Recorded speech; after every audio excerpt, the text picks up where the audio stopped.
अस्सलाम वालेकुम दोस्तों, मेरा नाम बिन्यामिन है और आपको मैं अपने YouTube चैनल बिन्यामिन व्लॉग्स पर वेलकम करता हूं। दोस्तों, आज मेरे दोस्त के बेटे की मंगनी है, तो आज मैं अपने दोस्त के बेटे की मंगनी की तरफ मैरिज हॉल पर जा रहा हूं। तो आज की इस वीडियो में आपको कुछ ऐसे ही सीन दिखाने वाला हूं।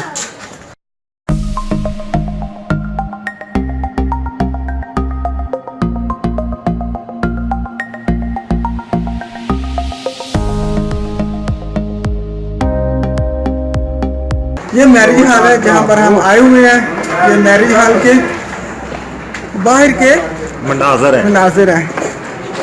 मैरिज हॉल के मनाजिर हैं। ये बाहर की वहाँ की जो ड्योड़ी है जहाँ पर हम गुजर रहे हैं, ये मैरिज हॉल है सरीना मार्की।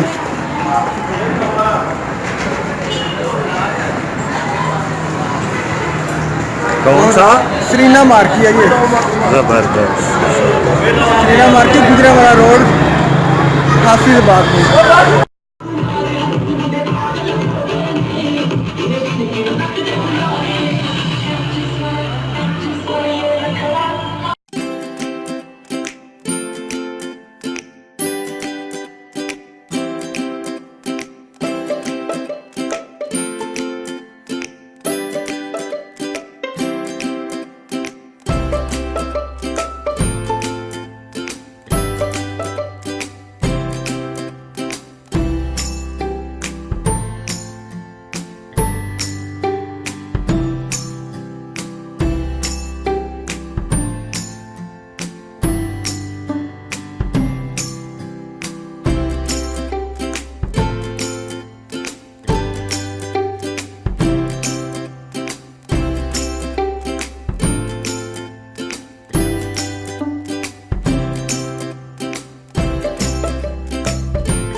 लो भाई, लो सर।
जैसा कि आप देख रहे हैं, ये अभी हम मैरिज हॉल में खड़े हैं। मैरिज हॉल के जितने भी सीन थे वो मैंने आपको दिखा दिए। तो अभी जो यहाँ का फंक्शन था, जो प्रोग्राम था, वो ख़त्म हो चुका है। आई होप आपको आज की ये वीडियो पसंद आई होगी। अगर वीडियो अच्छी लगे तो वीडियो को लाइक कीजिएगा। चैनल पर नए हैं तो चैनल को सब्सक्राइब कीजिएगा। मिलते हैं अब किसी अगली वीडियो के साथ। जब तक कि अपना और अपने घर वालों का बहुत सारा ख्याल रखिएगा। टेक केयर एंड अल्लाह हाफिज़।